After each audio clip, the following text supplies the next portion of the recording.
10 ലക്ഷം ഉണ്ട്. അന്ന് എഴുതിക്കടാ. കാർഷിക ലോൺ ഒരു 4 ലക്ഷം റുപ്യ ഉണ്ട്. കാർഷിക 4. പിന്നെ അതുപോലെ തന്നെ ഗോൾഡ് ഉണ്ട് 5 ലക്ഷത്തിന്. ഗോൾഡ് 5. കോപ്പറേറ്റീവിന്റെ 2 ലക്ഷം. കോപ്പറേറ്റീവിന് 2 ലക്ഷം. കോപ്പറേറ്റീവ് 2. അല്ല ഈ കാറ് അത് ലോണിലാണേ.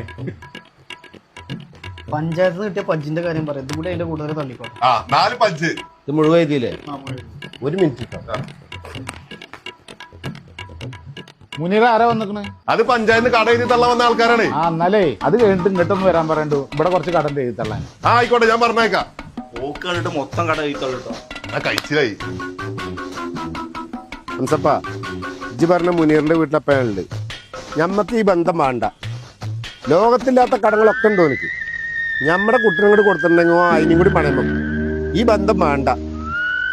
കടം മൊത്തം എഴുതി തല്ലാണെന്നുണ്ടെങ്കിലേ ഹണിമൂൺ ഞാൻ വേൾഡ് ടൂറാണ്.